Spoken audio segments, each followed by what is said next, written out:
Well, good evening, welcome to Rangers Radio. Join myself, Fox Chair, on the show this evening, this Mastermind special. First of three is the one and only Bridgeman, Port Bear, and GB. How we doing, boys? Good evening, everybody. How we doing? Oh, can I say a big good evening to you two guys in Elkshire as well. Huge good evening to the guys in the lobby and to all our Rangers fans that are listening in. Welcome to Rangers Radio.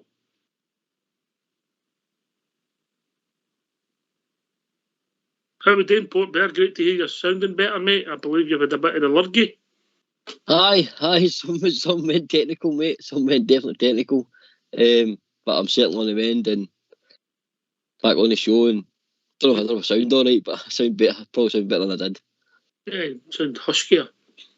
Huskier? I agree with you. How's the rest of the family? Everybody alright?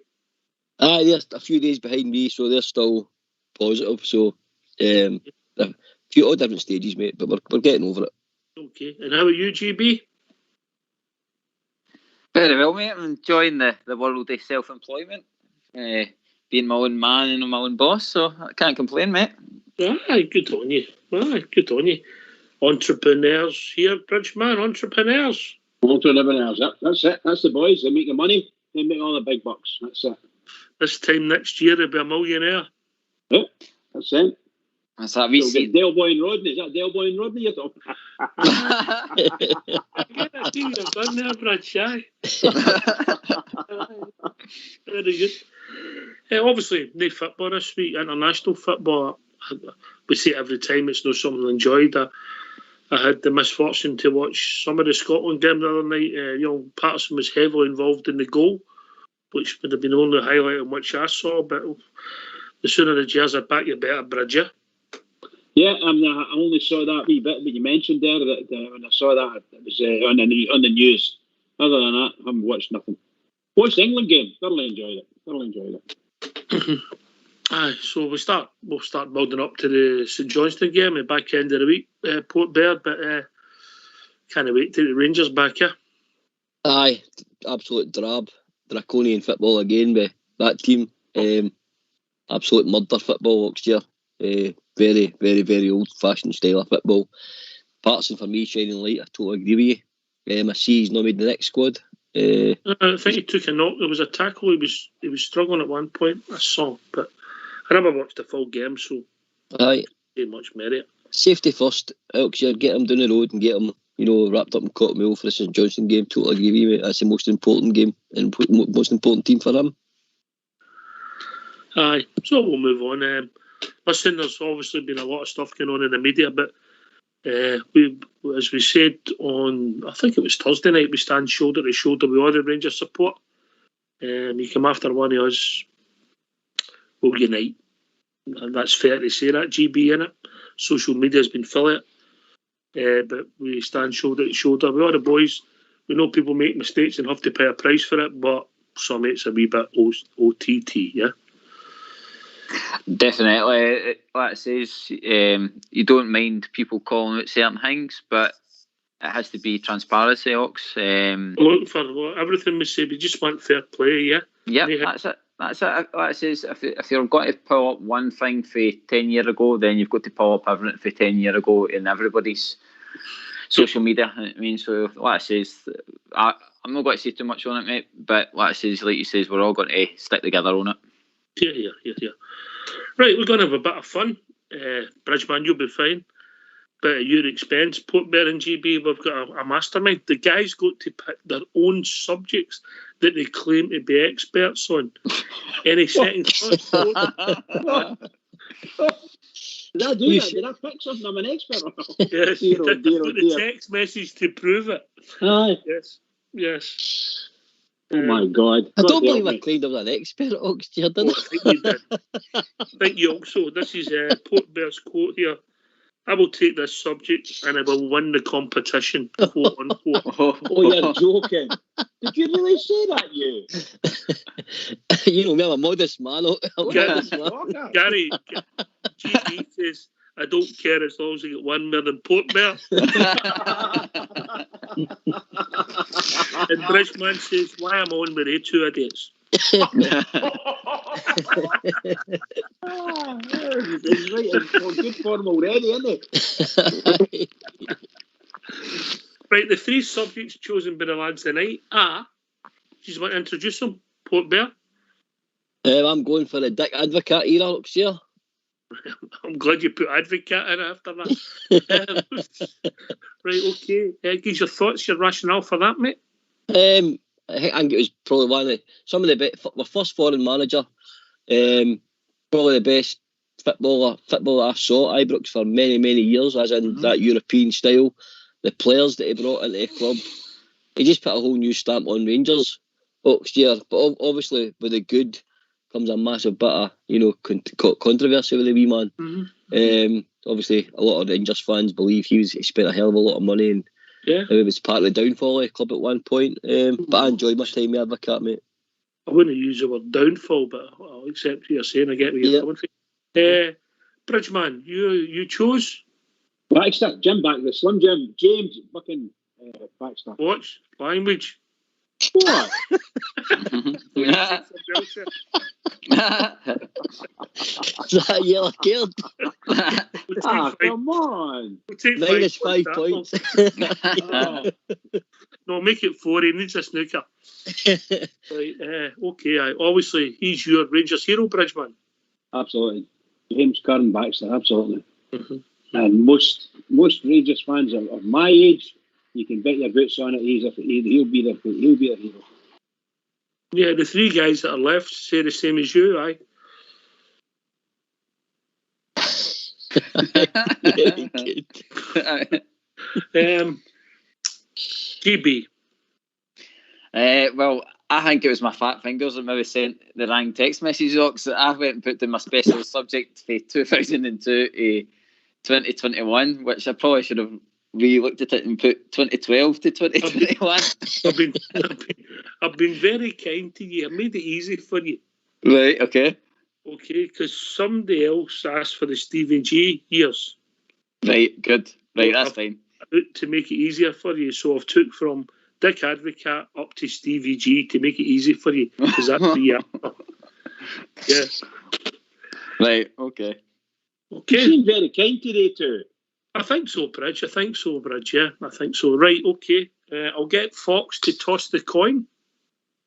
I don't know how we're going to work this. Right, on you go. Who's first, Fox?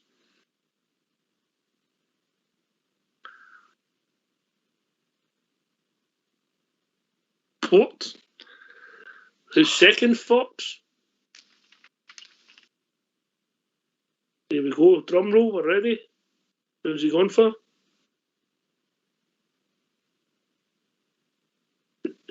And Bridge is second, and that leaves GB bringing up the rear. Yes. Okay. Just the way I like it, Ox. All right.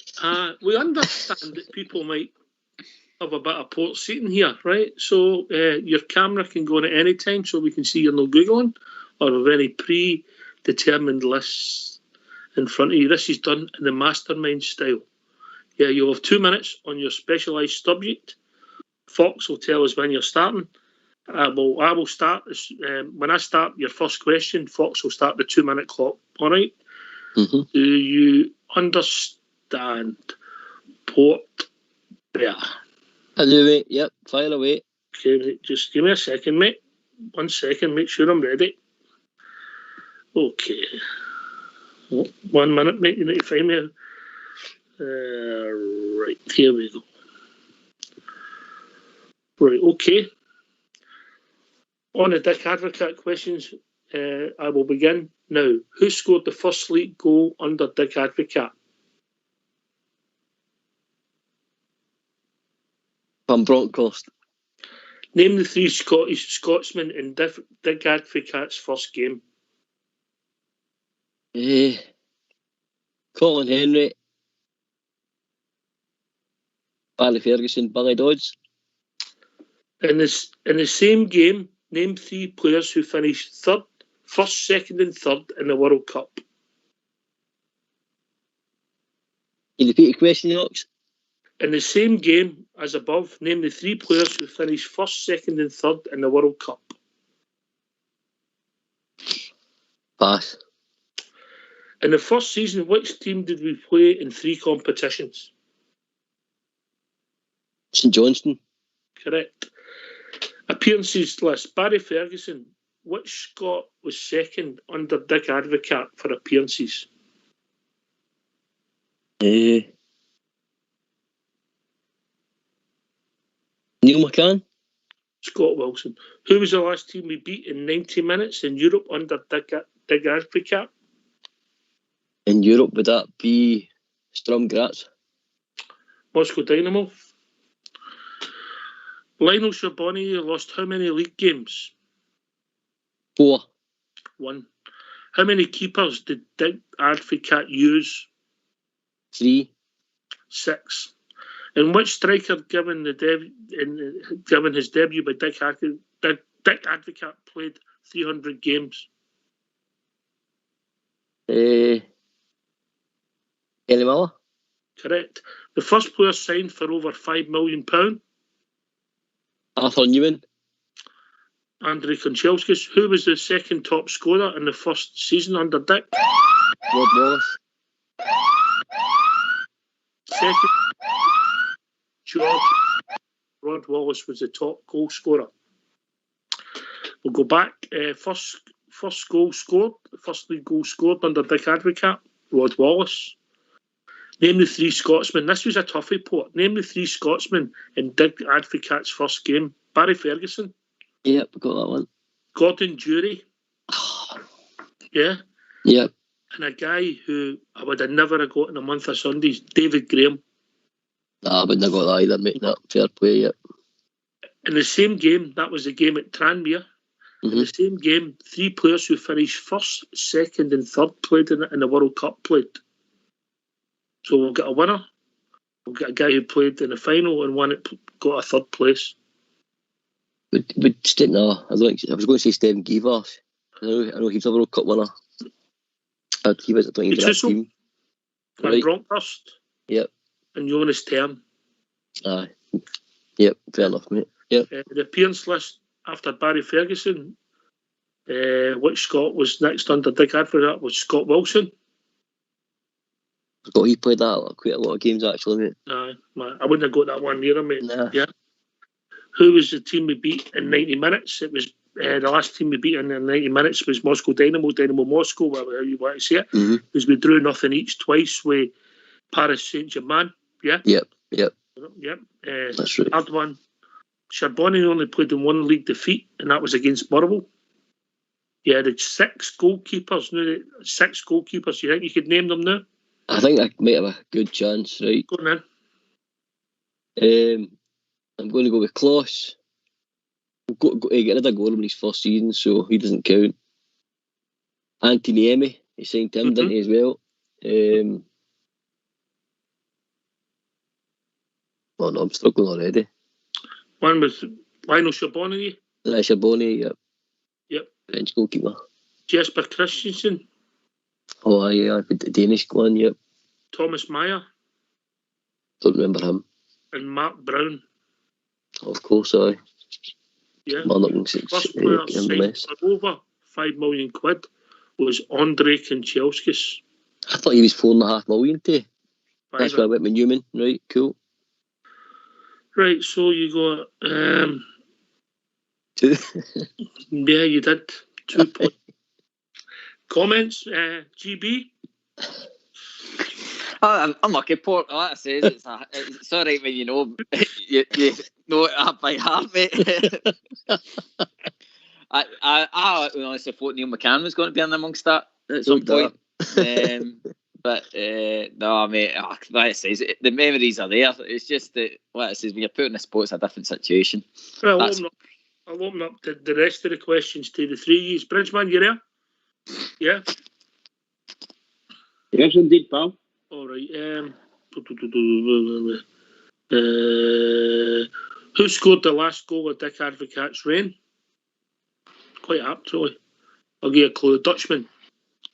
The Boer. And Moles. Fernando Rickson in a 1-1 draw against Hibs. Oh, his last game of the season, I saw he did.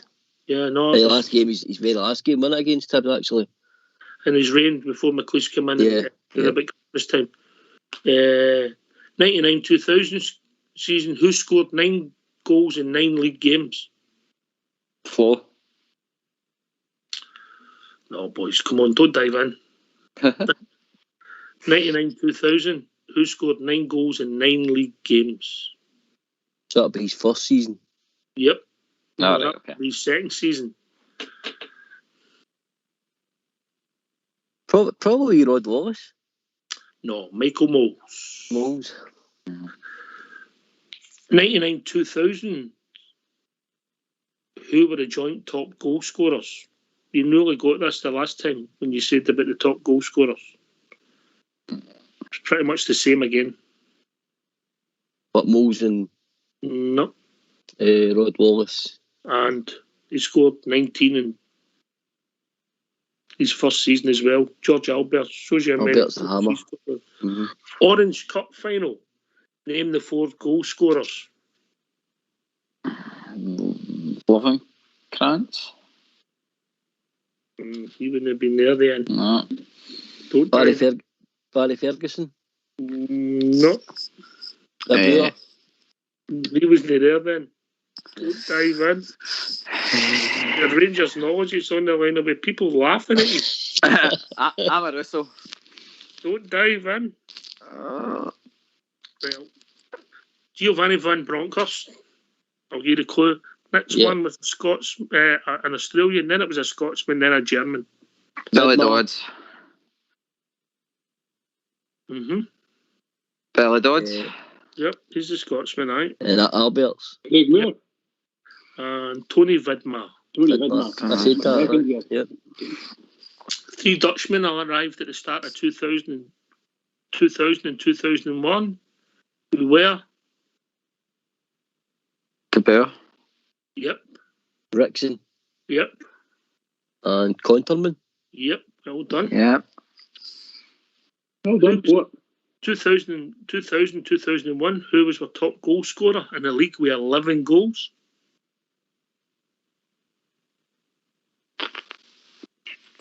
De Boer. Michael Moles. Tory Andrew Flo. Ah. How many games did Dick Advocaat manage? 192. 195. Who played the most games under Dick Advocaat? Barry Ferguson. Lorenzo Amoruso. Right. Who was Dick's assistant? Bert Van Gerwen. Unlucky. Bert Van Lingen. Lingen. All right. Well done, Port. They weren't easy. No. Well done, Port. I enjoyed it. I still enjoyed it. Yeah. Any you want to debate, Port? Are you happy with that? No, I'm happy with that, mate. I'm happy with that. Okay. No arguments here. All right. Next up is the bridge. You ready, Bridgeman? I'm indeed, pal. Right. Oh, Mrs. Briggs rubbing your shoulders there, I see. Oh, she's left. Yes, getting you relaxed, I see that. Right. When I start the first question, your 2 minutes will begin. What was Jim Baxter's wife called? Jean Ferguson. What has Baxter and Scott Brown got in common? They're both brought up in Hillabeath. Raith Rovers was Baxter's first professional club. Can you name the manager who signed him? Oh, Raith Rovers. Oh my God. No, sorry, I can't. What year did he sign for Nottingham Forest? Nottingham Forest would be, oh God almighty, Nottingham Forest. would be 67. Yes, correct. How many domestic trophies did he win with the club? Domestic trophies he won. Let's think. I just want one number. Can I Yes. round them out? 3 cups, 3 league championships, 3 cups, 4 league cups.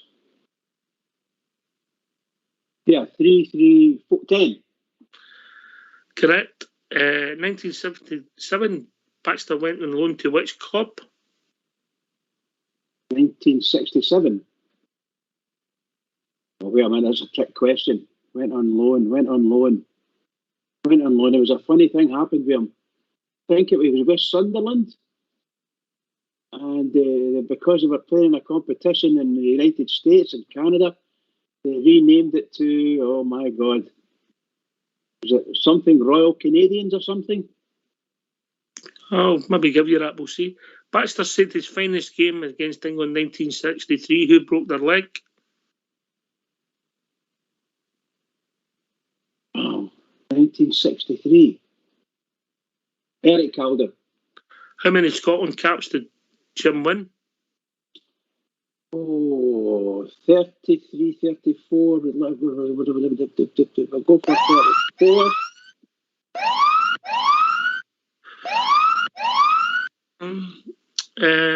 We'll give you Gene. Yeah, you even got the second name. Fox might give you a bonus for that. Baxter and Brown both went to the same primary school. Yeah? Hullaby. Yeah, we'll give you that. Yep. Ruth Rovers was signed by Bert Herdman. He signed for Nottingham Forest in 1967. He won 10 domestic. You were right, Bridge. 3 and 4's 10. Yeah? Mm-hmm. Yeah, 3 leagues, 3 Scottish Cup, 4 League Cups. In 1972, Baxter went on loan to which club? Vancouver Royal Canadians. Yeah, from, you're right, Sunderland, no for us. Baxter, it was Eric Calder broke his leg 1963. He did win 34 Scottish caps. The rest of the questions, Bridge, his first international cap at under 23 level was against who? Wales. What position did he first play for Rangers? Did you know that, Bridge? Yeah, inside left. Correct. Who did he replace as left half in the Rangers team? Oh, God. Oh, God. It's a town in Ayrshire. She was. Somebody. No, I don't know it, Terry. Wally Stevenson. Wally Stevenson, yeah, of course, Billy Stevenson. I should have known. Which player did he play alongside the most? Oh, Ronnie McKinnon, I would imagine. Ralph Brand, 216 games. Wow. How many managers did he play under? In total, or just for Rangers? No, for Rangers. How many Rangers managers, did he play under? Scott Simon and Davy White. And also Willie Thornton and then Willie Waddle as well, second time, yeah? Oh, of course, no. All right, okay. Yeah. How many goals did he score against Celtic? Jeez, 1. Correct.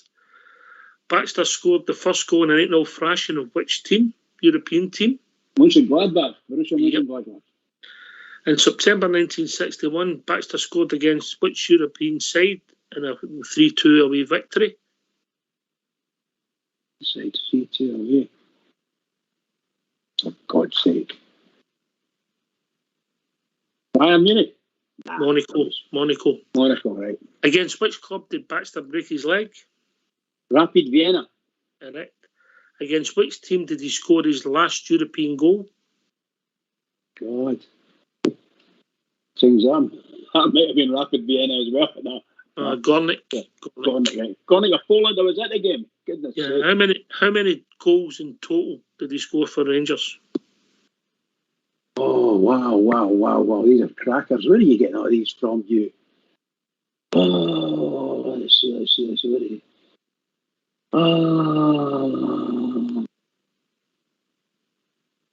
He only scored 24 goals, including 3 24, that's right. Not a lot, is it? No, it's not, no. He wasn't so prolific, he stayed. Right, let me see. We'll give you the first one. You're not getting the Can I second. just say something here? There's something jumped in my mind. Yes. See that Canadian Royal, was it Vancouver? What was it? Vancouver Royal Canadians. They were that's actually Sunderland. The American system, because of their FA, they had to change the name of the team because they were actually Sunderland, but they called them whatever that name was you mentioned. And Aberdeen were in the same tournament. I think they had to change their name to Washington State or something like that. Anyway, Right. just There you go. We did not know that. A bit of trivia, I'm sure Skipper will be all over that. So you got the first one right. We're not getting you the second one or the third one. 2, you didn't get the number. 3, you got 4, 5. 5 for Bridgeman. Good effort there. Port Bear, good effort by the Bridge. Aye, superb, phenomenal knowledge, mate. That's You know, so what did I not get? Yep. The second one. What was the second one? Sorry, we're what was the second not, question? primary school, we're not getting you Hillabeath, mate. Primary school, Fox is Oh, I never got a primary school. I don't know. He's insisted on primary school. He's the adjudicator. All the questions were checked out with Fox. He's said what I've got to stick to. I hate that Fox. 5, when you consider GB, some of the games are nearly 100 years ago, I think he done quite well. What a shocker. He done brilliant, Bridge. Honestly, you put us to shame, mate, with the knowledge there. That's class. I would love to write a player like that. So you get 5. Port Bear, you're last. aye, that's fine. Or if you want to dress it up at the moment, you're sitting second. I was first for a while though. You were winning. I think I'll need Snickers now, mate. Port, I'm coming for a cuddle now. Yes. Right, where am I? Right, okay. Port GB. How are you, mate? All right? I'm good, but nervous now, mate. I give you such a big Monday to play with. You chose it, mate. What was the reason for such a big windy? I don't know. It was like I was thinking of the year where I watched Rangers the most, but then I kind of went. I should have really cut it after in about 2012, mate. I shouldn't have went the full hog. Only done what you asked me to do, yeah? Oh, mate. Okay, I'll get a bash. Let's go for it. Are you ready for this? This is basically for the McLeish era up to the Gerrard era, all right? Right. Okay. All right, okay. Big era, mate. Aye, big breaths. Here we go. Okay. Right, okay. Here we go. Once I start. Alec McLeish's first loss came against who? Celtic. Feyenoord. How many people have been in charge of the team since Dick Advocaat?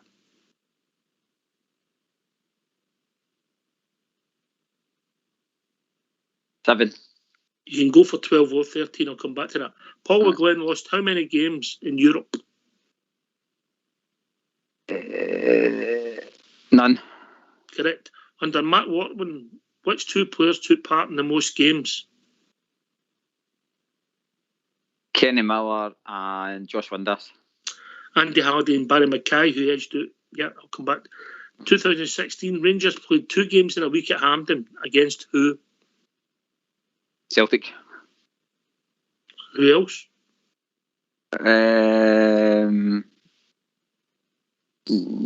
Celtic again. Peterhead, then Celtic. And then Lee McCulloch, then John Daly. Done what? Pass. Scored 2 hat-tricks. A return to the top flight. First game was against who? Look out your window. Hamackies. Since 2001, how many league titles have been won?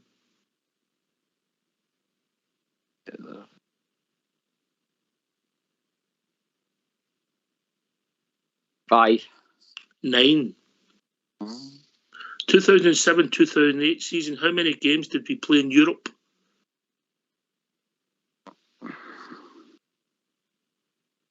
Mm. 10. 19. On what was return, which goalkeeper played 200 games? Say again, Ox?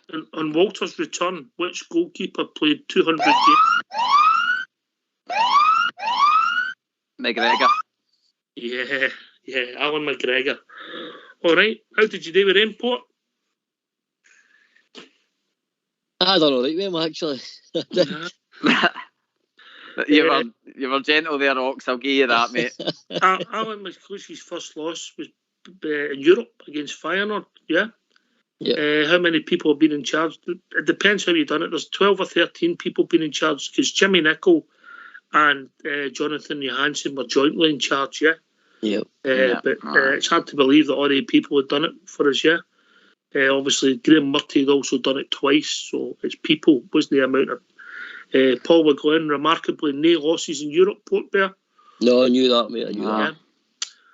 Andy Halliday and Barry Mackay, 79 games. The guys who started the most games under Warburton were both Lee Wallace and James Tavernier, 78. But for some bizarre reason, Mackay and Halliday came on as substitutes and pipped them for the most games played in. It was Peterhead and Celtic for the twice at Hampden in a week. A memorable week that was for the Bears. Andy Little, Lee McCulloch and then John Daly, they scored 2 hat-tricks for the club. Yeah. On a return to the top flight, Hamilton, you got since 2001, we have won 9 titles. Yeah. Mm-hmm. Yeah. 2007, 2008, how many games did we play in Europe? 19, 4 qualifiers, 6 in the Champions League, 8 in the Europa League in the final. Yeah. Yeah. And you got Alan McGregor, who played 200 goals for us. On his return, how many Scottish Cups did Walter win? 3. 2. Which player joined in 2008 and 10 years later? Davis. Kel Lafferty. Pedro Caixinha lost in 3 cup competitions to who? 3.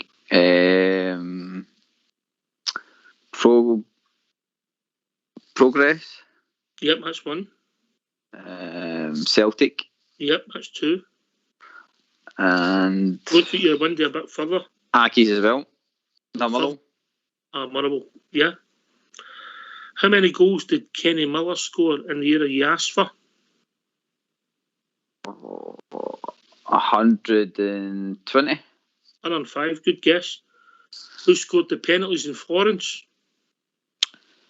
Novo. Mm-hmm. And all the 4 penalties we scored. Who scored them? Did you watch that this morning? Novo, Ferguson. He missed. Danny scored one of them, didn't he? Mm-hmm. Yep. 2 fullbacks. Whittaker. Right. Papa. Sasa. Stephen Davis joined from which team in 2008? Fulham. Yep. Who scored the treble-winning goal in your era?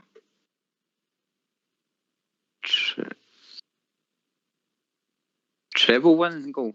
Yep.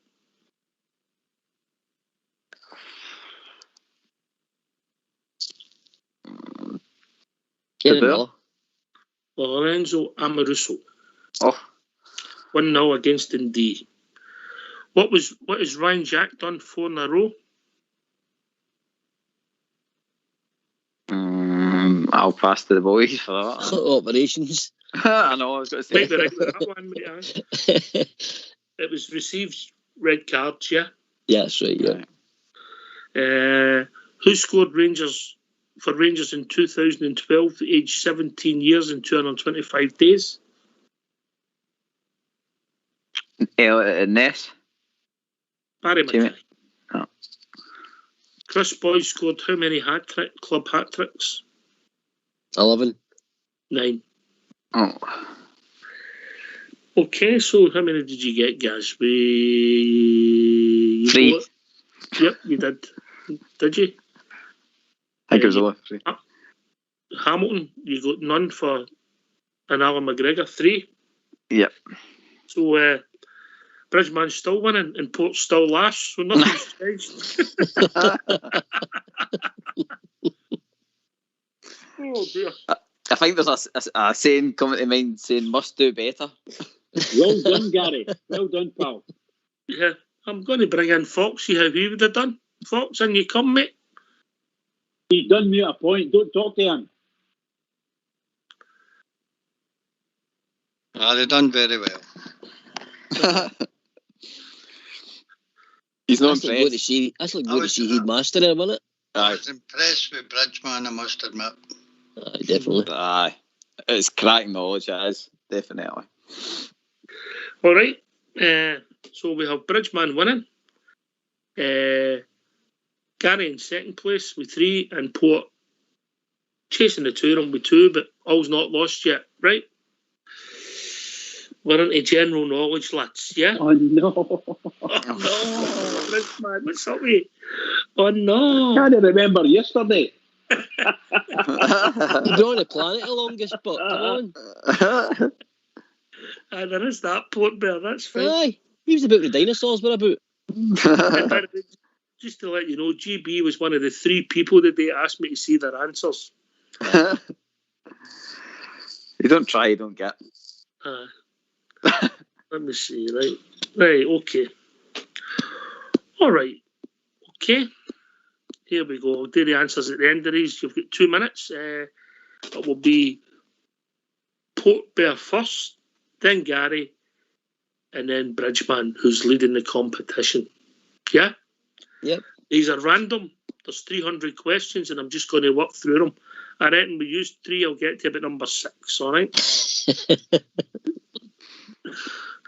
Okay, when I start the questions, you ready, Fox?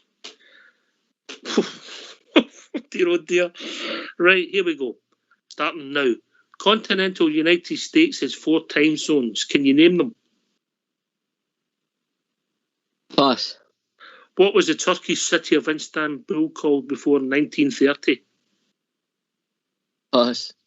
From which US city did the band The Killers originate? Seattle. Name the coffee shop in the US sitcom Friends. Pass. How many human players are there on each side of a polo match? And a what? In a polo match, 6 on each side. how many players? In what year did Tony Blair become British Prime Minister? God. 94. How many times has England won the Men's World Cup? Once. What is the capital of New Zealand? Pass. Street artist Banksy is originally associated with which British city? London. From what grain is the Japanese spirit sake made? Rice. In which part of your body would you find the cruciate ligament? Your knee. What is the name of the main antagonist in the Shakespeare play Othello? Hamlet. I don't know. What element is denoted by the chemical symbol SN in the periodic table? Cyanide. What is the name of the 1976 film about Watergate scandal starring Robert Redford and Dustin Hoffman? Pass. How many of Henry VIII's wives were called Catherine? 3. What is the most popular girl's name in the UK for 2019? Anne. Which comedian was second permanent of Nevermind after Mark Lamar? I didn't hear that because it's signing. Which comedian was the second permanent host of Nevermind the Buzzcocks after Mark Lamar? I don't know, mate. No idea. Right, let's go through them. Continental Europe, Pacific Mountain, Central and Eastern are the 4 for America. Istanbul, Constantinople. The Killers are from Las Vegas. It's called Central Perk. There's 4 aside in a polo match. 1997, Tony Blair became Prime Minister. Once England have won the World Cup. The capital of New Zealand is Wellington. Banksy comes from Bristol. Rice, you got. Knee, you got. Number 12. was what is the main antagonist in a Shakespeare play? Othello. I think Bridgman, you know that, didn't you? I'll say the same as what Portbear said. It was Lago. It was Lago. And I think GB might get to this one. What was the SN in the periodic table? You've got them in your cupboards. GB? Silver. Tin. Well. I was just about to say silver something or other. I don't know. Unbelievable. Time, of course. The film was All the President's Men, Bridgman. Yeah, Absolutely, yes. All the President's Men, yeah. Right, where am I? 3 you go. Another one, Port Bear. Henry VIII's wives. Olivia was the most common girl's name, and Simon Astel was the guy who took part in the Nevermind the Buzzcocks, yeah? Right, yep. So you got Catherine, you got Rice, you got Ligament, and you got the World Cup 4. Yeah, 4.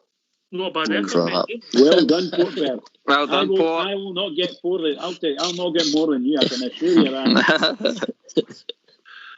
How did you do there, GB? Terrible, mate. I wasn't good at chemistry and I wasn't good at history, so that would be me blown right out of the water.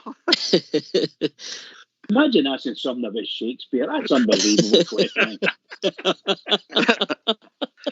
That was Fox that put that question in. Shocking, by the way. You've seen Hamlet and thought it was about cigars. You're trying to break my confidence here.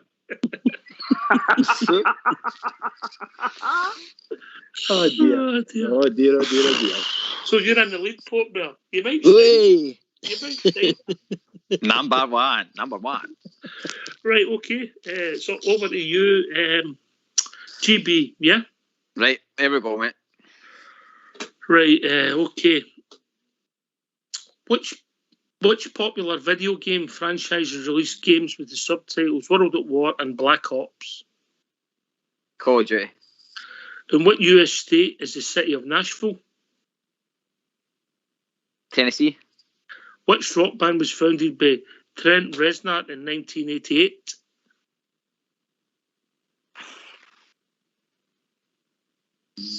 Pass. What is the currency of Denmark? The Danish pound.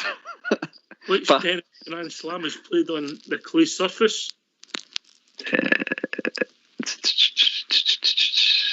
The French. In which European country would you find the British Museum? I can hardly say it, mate. So if you get it, you've done well. Pass. I don't know, man. How many films have Al Pacino and Robert De Niro appeared in together? 3. What was the old name for the Snickers bar before it changed in 1990? Marathon. Who was the head of state in Japan during the Second World War? Hamazaki. What is the smallest planet in our solar system? Pluto. Who wrote the novels Gone Girl and Sharp Objects? Pass. Which legendary surrealist artist is famous for painting melting clocks? Pass. Which football club plays its home games at Loftus Road? Queen's Park. You've missed an important word. Rangers. How many permanent teeth does a dog have?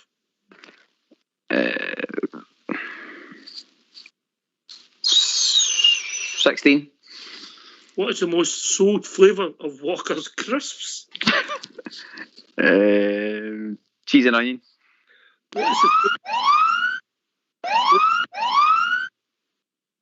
What is the full postcode of the Houses of Parliament? Of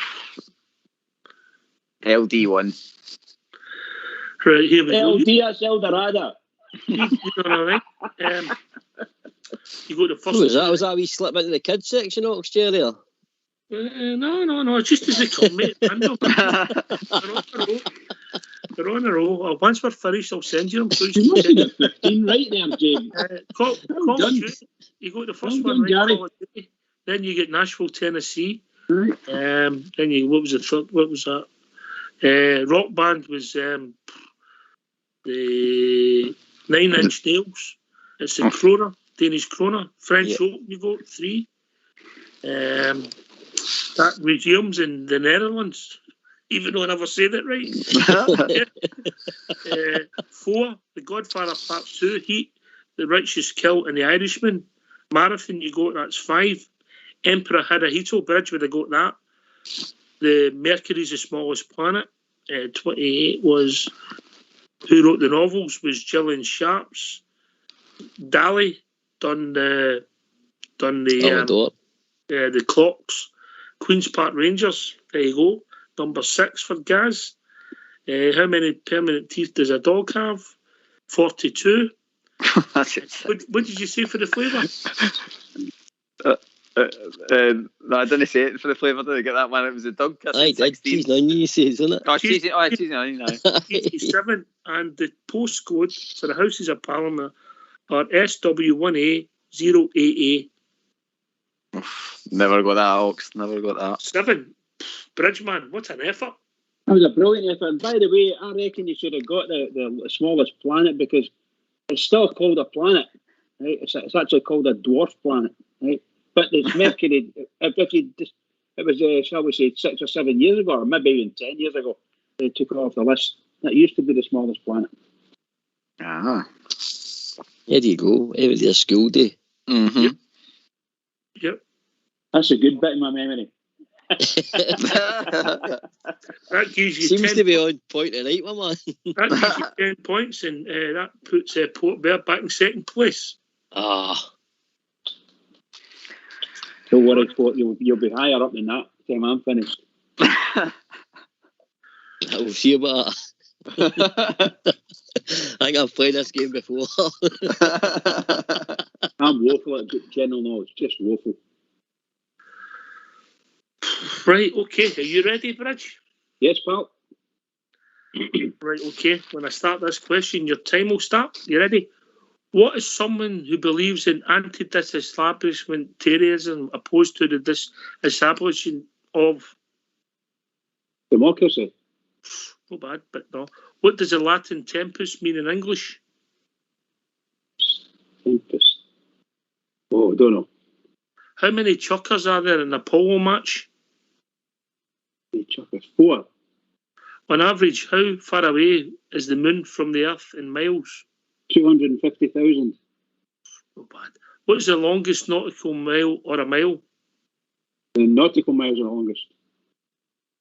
Saying the name of what dried fruit used to be encouraged people to smell before photo in 1800s before the phrase was cheese?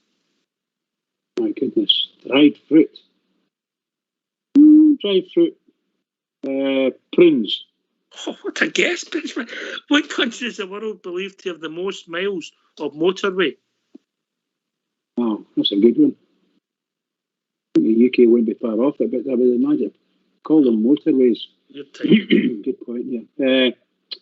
Go for Germany. China. What is the name of Dua Lipa's 2020 album release? No idea. Name the song and the artist for the following lyrics. Maybe I'm foolish, maybe I'm blind.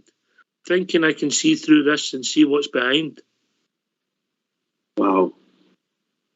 No idea. Matt Goss, Luke Goss and Chris Logan made up which band? Bros. In which year did the Beatles split up? Well, that would be 1919. Was it 1969? 68, 68, 67 maybe. Maybe 67. What is rapper P. Diddy's real name? No idea.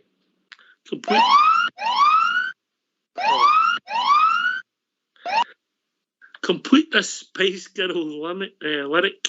If you want to be my what, you got to get with my friends. I love her. Oh, Bridgman. Right, okay, so you got the first one, which I don't think I helped you with the way I pronounced it, was the Church of England, yeah? Uh-huh. Latin tempest means time. Time, yeah. Okay. There's 6 chuckers in a pole match. You were 6. really close with the Earth. You went for 250,000. It's 238,000. Great guess, mate. Oh my God, you're going to do me for that? And it's halfway to the moon. You got the nautical mile. You got prune for the dried fruit. China for the motorways. Dua Lipa's album was Future Nostalgia. That the lyric was for Human Rag and Bone Man. Brosh, you got. The Beatles split up in 1970. Sean Combs, you didn't get, and Lover, you got. So Bridgman scored 1, 2, 3, 4. So that gives Bridgman 9 points. So the winner this evening with 10 points is GB. Well done, GB. Thank God that's over.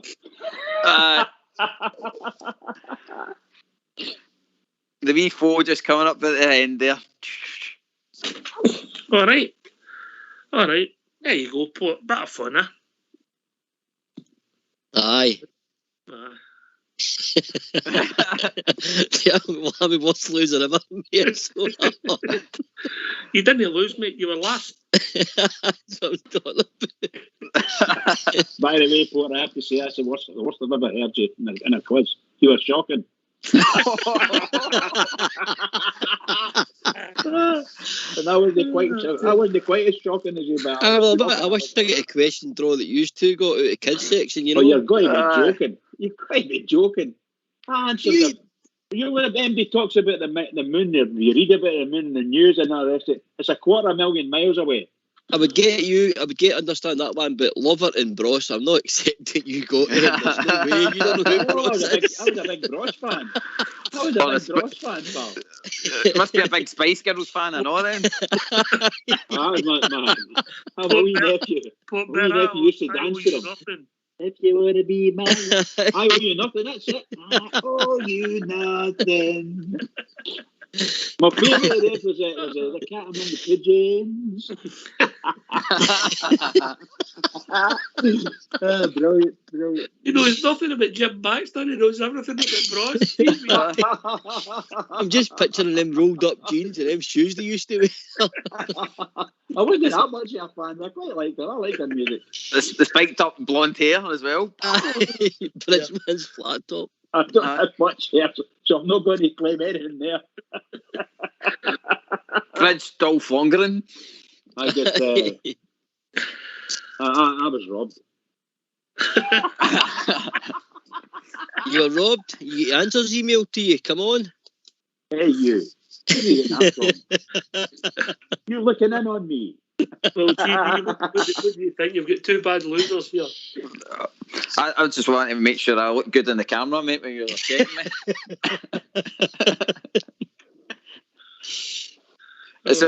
Is my payment in the post then? No, that's you into the final. Oh, no, right, okay. Other way about, your payment to him in the post. Ah, right, okay. For sending you the answers. Listen, just for the record, you just didn't beat Port Bear, you annihilated them.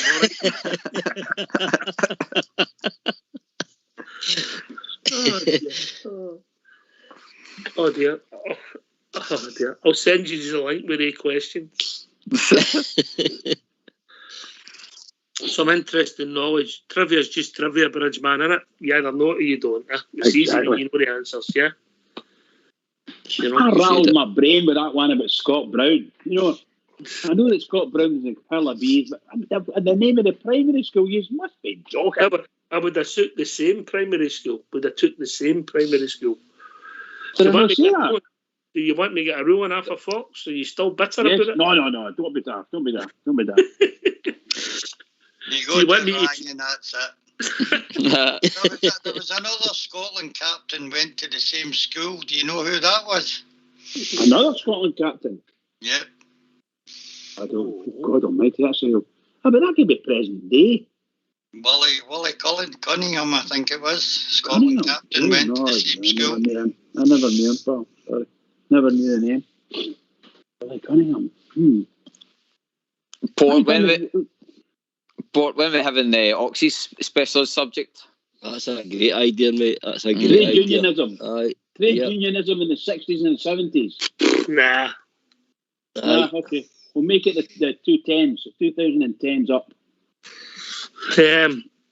Just have an announcement before we go. I just had it text to me that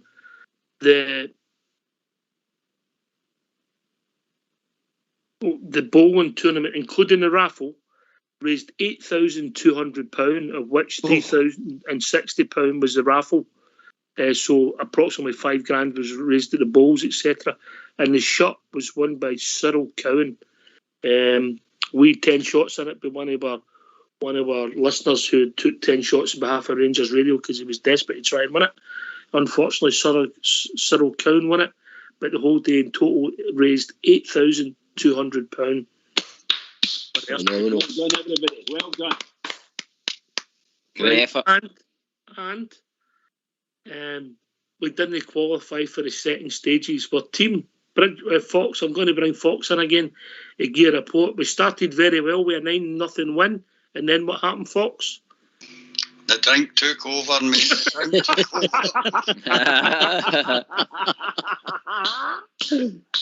It sounds about right, by the way. Never play a sport when you're drinking. Never. We ended up, we won 3 out of 5 games. We were the only team to beat the eventual winners, who I believe had one of Ian Durrant's brothers and their team, Jamie. So I think a good day was had by all, and I think it was successful for Partick Bowling Club, and it was also successful for the Rangers supporters. The Erskine appeal, over £8,000. Fantastic Portbearer.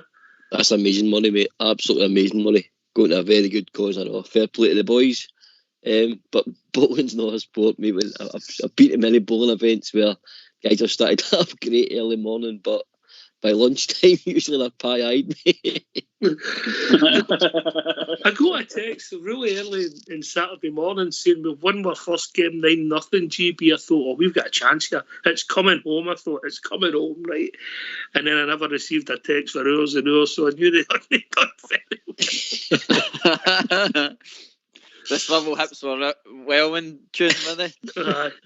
But fair play to him. I hope Ross will come on and maybe gives a quick report when he's got a few minutes. But great that they took part for Rangers Radio, and I think a good day was had by all. Fox, you weren't there this year, but you've been in the past. It's always a great day, brother. You're always well looked after in the Partick Bowling Club. Great bunch of people, and it's a very enjoyable day spent there. All the teams all mix, and are very friendly. So it's a good day. Right, okay. All right.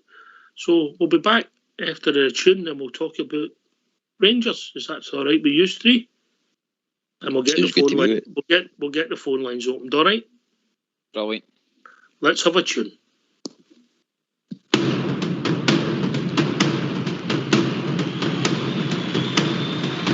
Every Saturday we follow, we cheer the boys in blue, the most successful team in football. We're Scotland's gallant few, though at times they have been hard, we've followed near and far. You will always hear us roaring from the stands in Ibrox Park.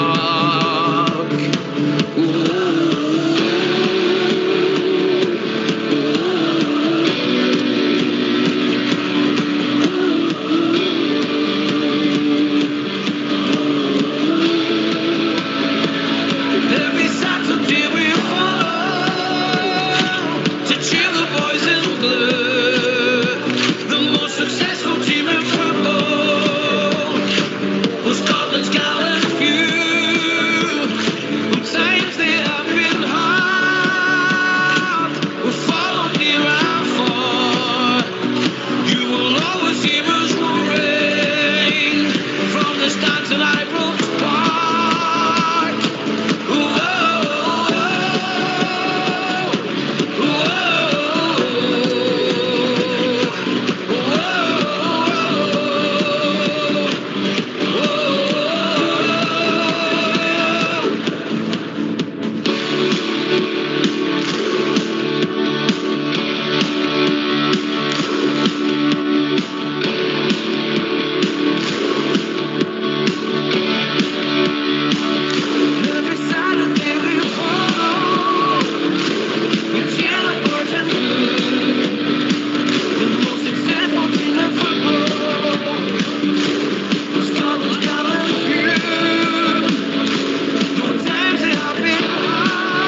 successful team in football. Well, Scotland's gallant few, who times they have been hard, will follow near and far. You will always hear us roaring from the stands at Ibrox Park. Whoa, whoa, whoa.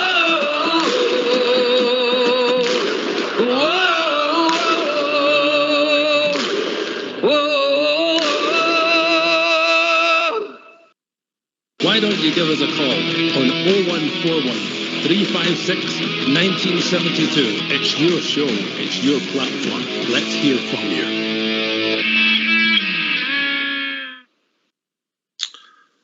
Well, we're back. Indeed. Aye. Yep. Aye, all back already. I thought you'd be back, GB. I wasn't so sure about Portbear.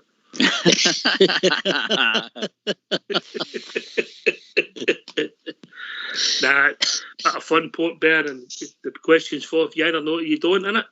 That's true, mate. That's true. It's fun how you always know everybody else's, innit? It is. Aye. It is. I'm sitting, I'm like, he's at it, because No, I get more of Garys, I get more of Bridgelands. Well, if your Rangers knowledge would have been better, you might have got easier questions. Was that what I'm saying, GB? What I say, see the thing about the Dick Advocat questions, some of them are pure, like, you would never know. See that Scots guy you mentioned, you wouldn't even remember. I said, you would never even remember him.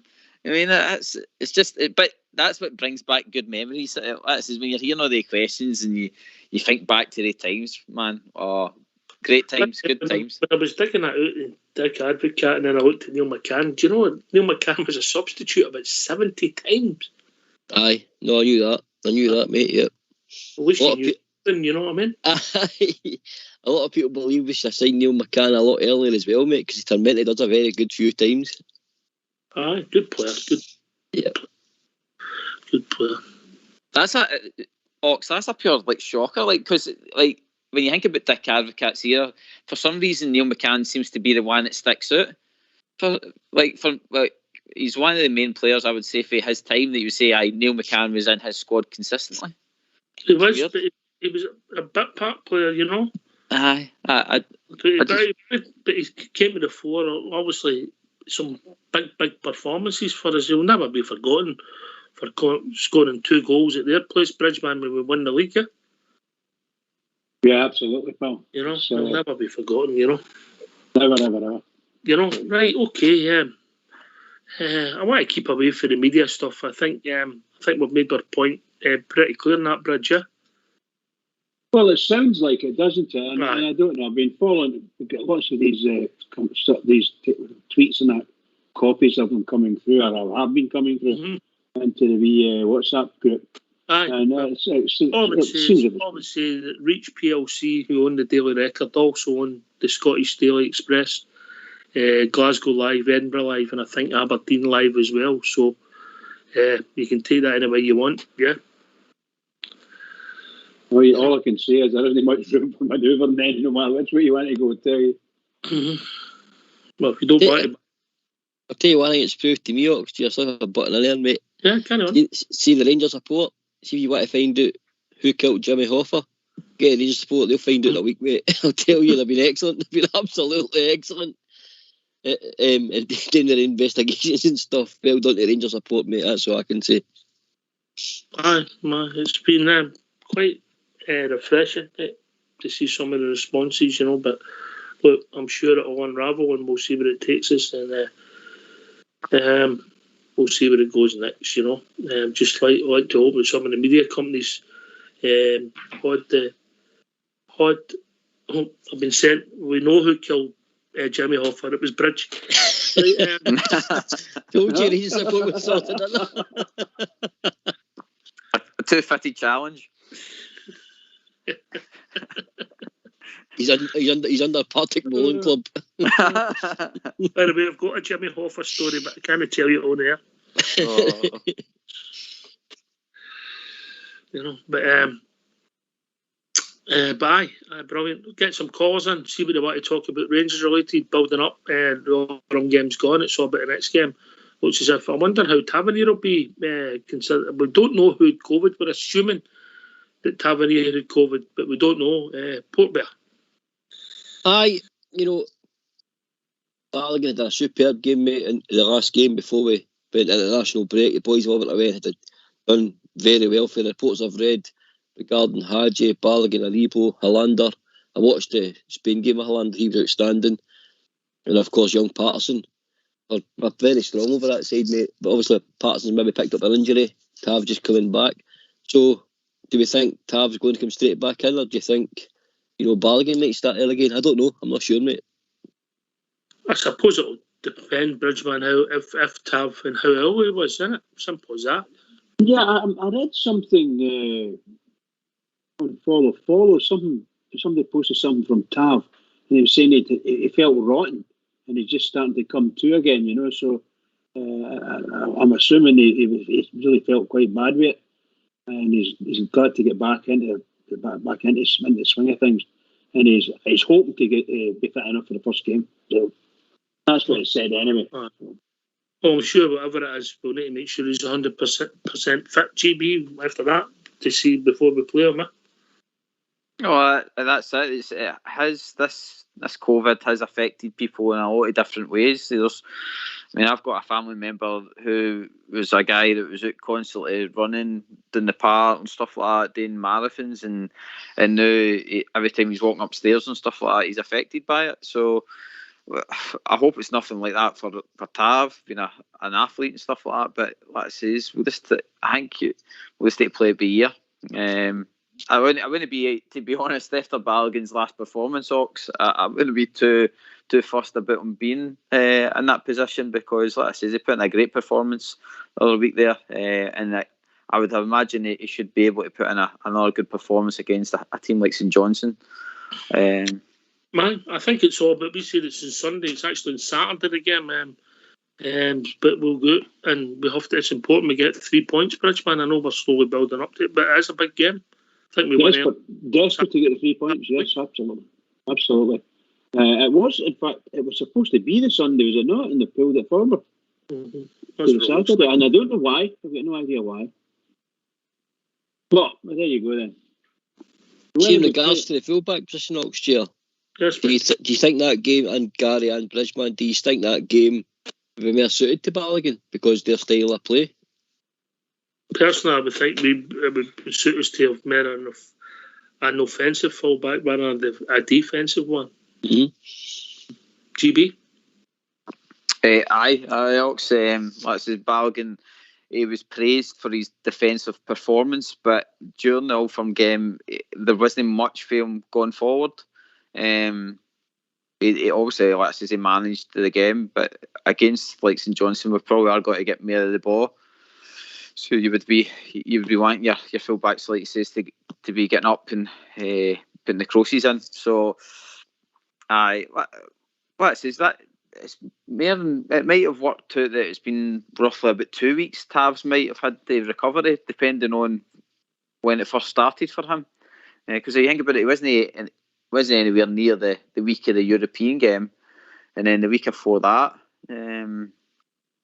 So here's home, and you never know. Maybe Patterson's maybe just a knock. Maybe he'll be just getting rested because they're obviously not want to risk him. You know what I mean? Maybe fit. And we're also picking up that Ryan Jack and Bacuna have been added to the European squad. We'll part Bacuna, but that's great news about Ryan Jack. Portbear then Bridge. Superb news, mate. Absolutely fantastic. That'll be like a new signing next year.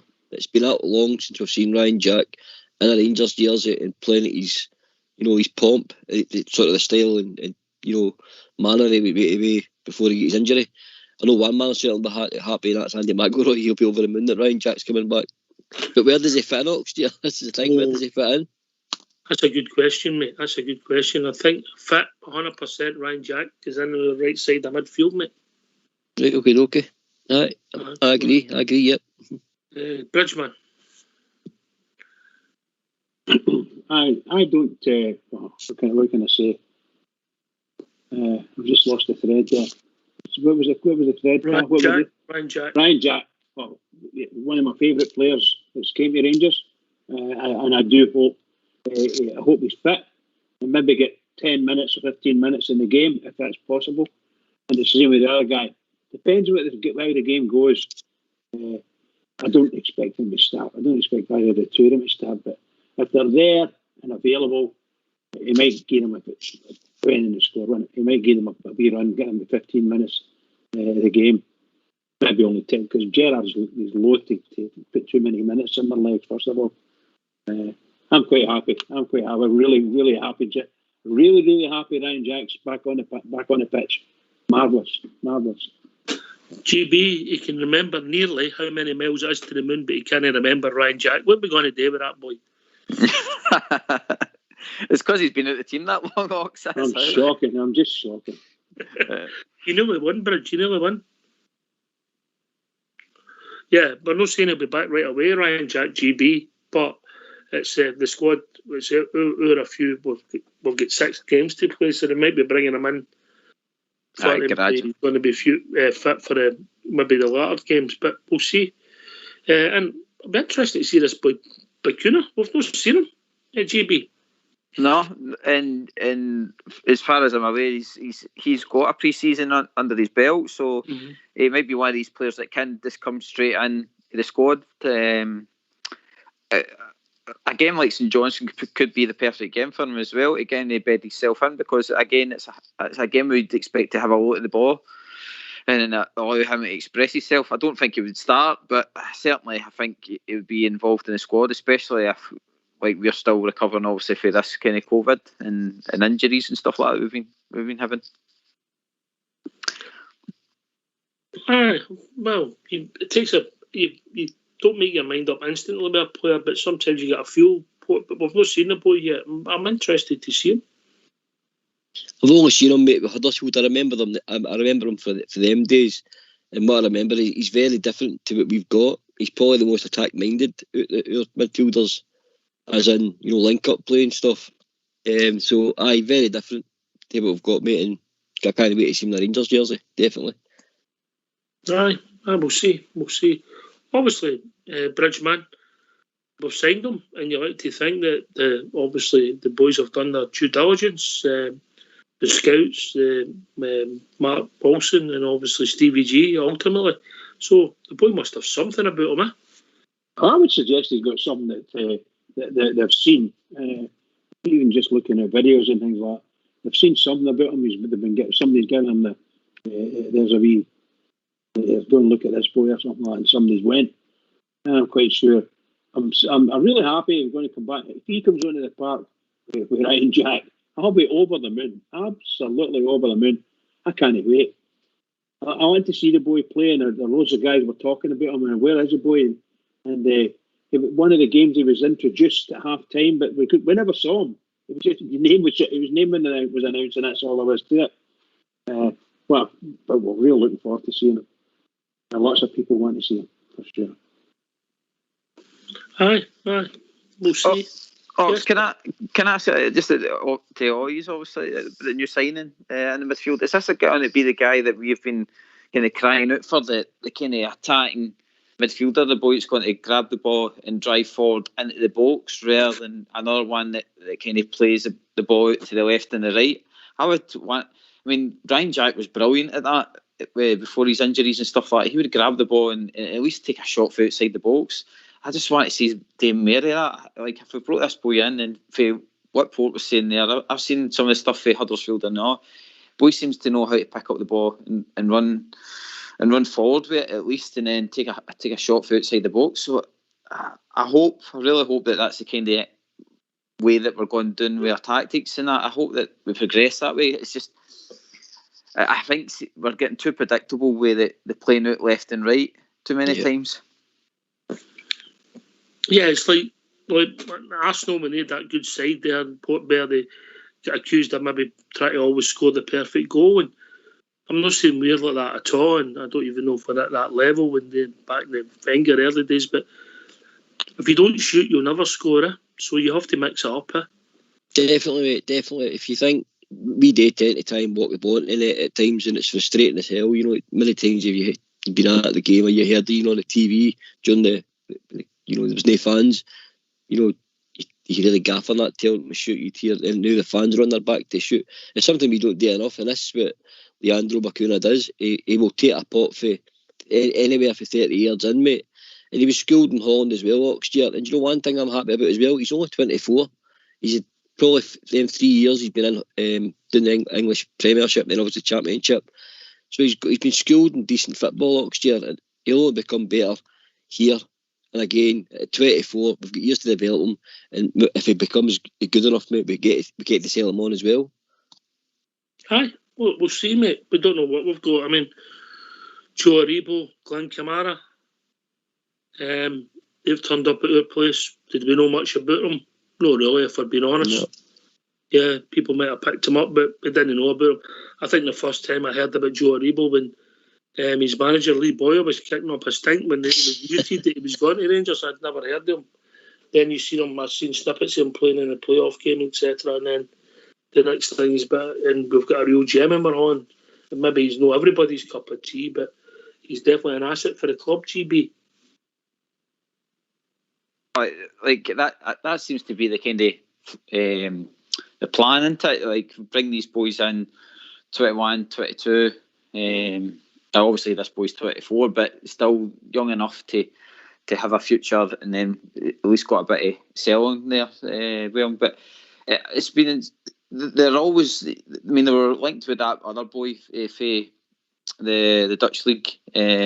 It just shows you that's the kind of type of player. They're trying to pick players that have got different qualities, if you know what I mean. So, like say, obviously they looked at Hadji and seen what he could bring to it, and then they've watched this boy as well and seen where his trainings came from and stuff like that. So I think we are getting a good mix of player in the squad. I don't think we're just getting the same.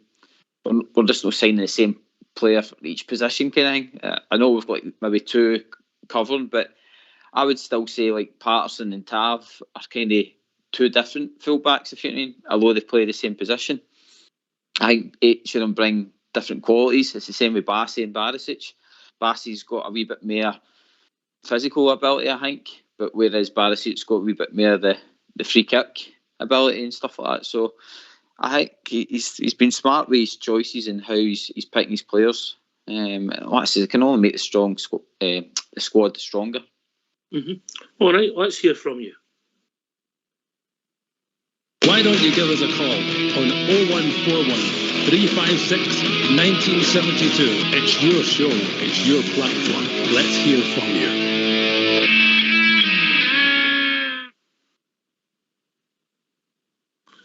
Paul Bear have been sent condolences for Skipper, who said he was also told he must try harder on his honeymoon evening.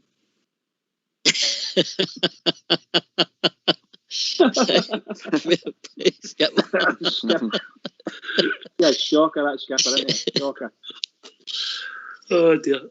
Right, okay. 433. The question, Bridgeman, you're just sitting there and you're watching the games side to side, and do we need to be able to tweak it at times? Tweak it, is that a word? Tweak it at times so that we're not predictable, mate. Well, you see, it doesn't matter what we would want to do and what figures we want to play in. Teams, I'm afraid, teams are just going to get the whole team back into their own half, and they'll play that low block, as they call it, and it was just you end up with all 10 outfield players sitting in the box or on the edge of the box, and no matter who we play, they will end up doing that. No, if we played 4-4-2, 4-2-4, you name it, we would struggle with that. We'll struggle to thread the ball through these teams. They're attacking the players. Well, you watched England last night, Bridgman. That team had everybody in the 18-yard box. It was difficult to write them down, Yeah, sure, but I think the referee against the England game, I thought in the second half he was very good, and he pulled them up constantly for the blocking and the snidey tackles and things like that. I like that. But we need a Grealish or something like that. But we ain't going to get somebody like we've got what we've got. So all of our players need to be on their top form. So we've been playing 4-3-3, and the fullback gets to the byline, and the fullback puts the ball across or as close to the byline as possible and puts a lovely ball in.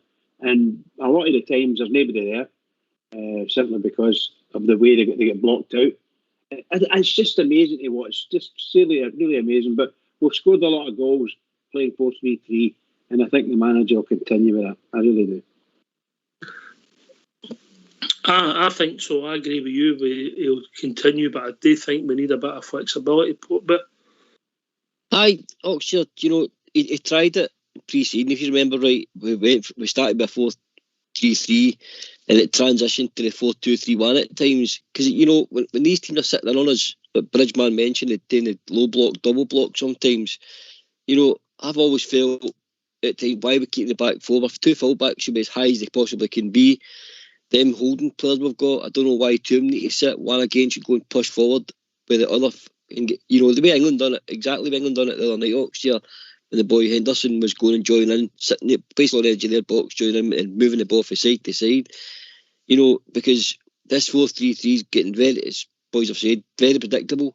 Teams know to move us to the left, move us to the right, and their whole team is moving to defenders. And I think this is why guys like Bacuna have been brought in, somebody a bit different. A bit, he'll drive at players. That's another thing we need to start doing. We need to start committing players again next year. Ryan Kent does it. Joe Aribo does it. Haji's been doing it better this season. We need to be driving at these guys because there's no point in putting the ball side to side next year. You just have to be a lot more brave on the ball.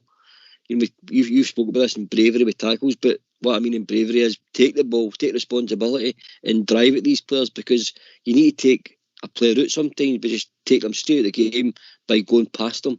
And I think that's one thing we also need to do. But I think the 4-3-3, 4-2-3-1, he did work with that pre-season. All right, GB? You're talking about how we need to drive at players. In pre-season, before Fashion also got injured, he seemed to be that guy as well that would come on the park and drive at a defence. And I'm hoping to see a wee bit more for him. I know he's just back, but I'm hoping he's going to be a guy as well that will open up doors, because he does seem to be pretty direct as well. And he's got a lot of pace on him.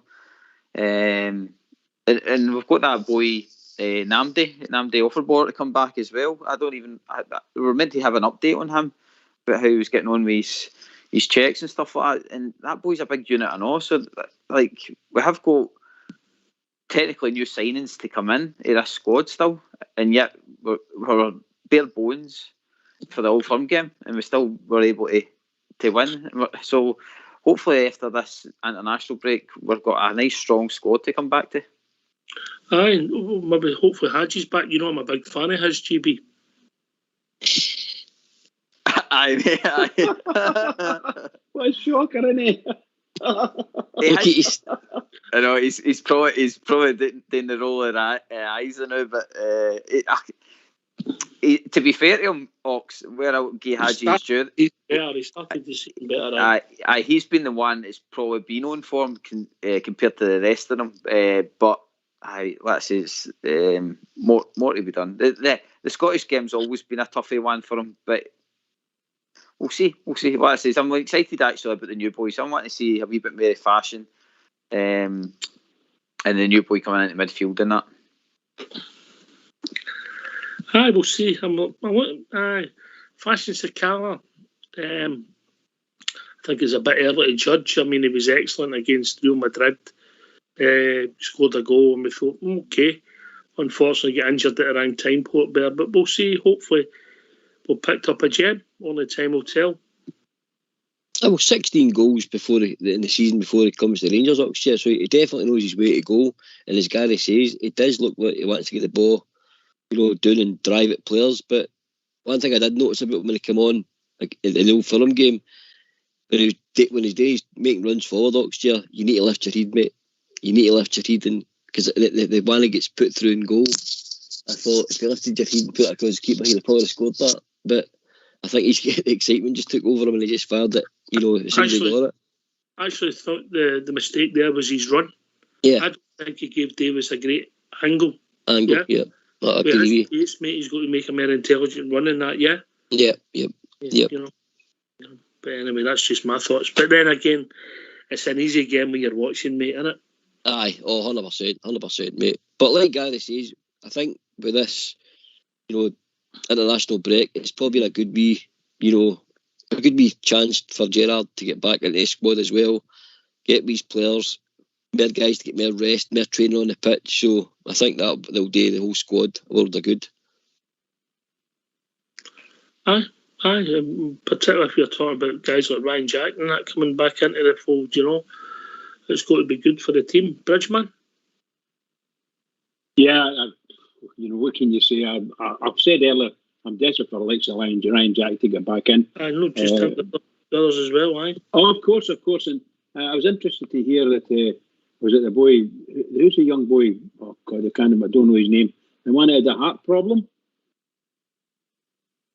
Namdi Offerbor.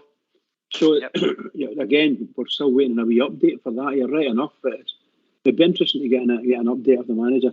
They're not going to push him in any way, shape or form. There'll be a million tests he's got to go through. It'll just make time.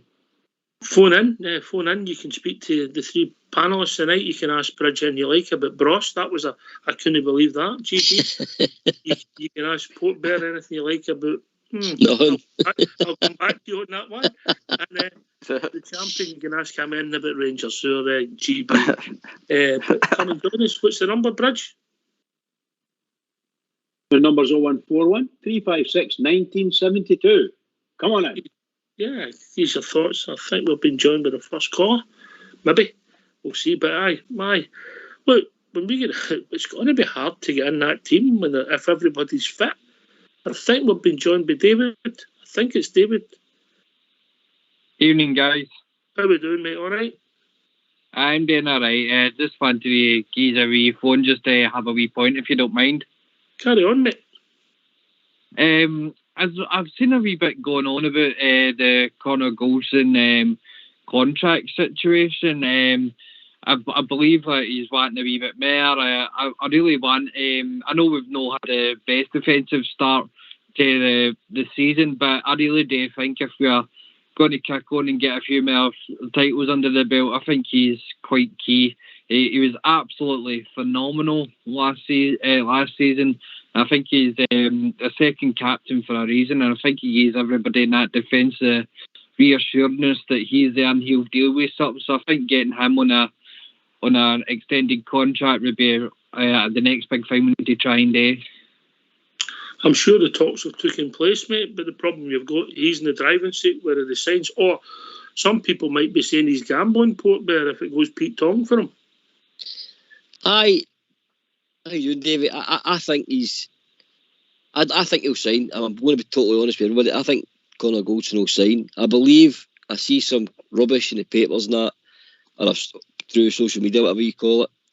People saying that he's holding out for this, mega bucks contract with Rangers. He kind of hold the club to ransom. I think he'll be sensible about it. He knows he can't do that. He'll sign. Gerrard, I think he's not. Seen Gerrard panicking. I think Gerrard would have got rid of him if he was definitely sure he wasn't going to sign. So I don't think there's anything to worry about. I think he's just making sure this is probably his last chance at a decent big contract, and he wants to make sure him and his wife and his family are going to be all right. That's the only way I look at it, mate. I'm not panicking at all about it. GB.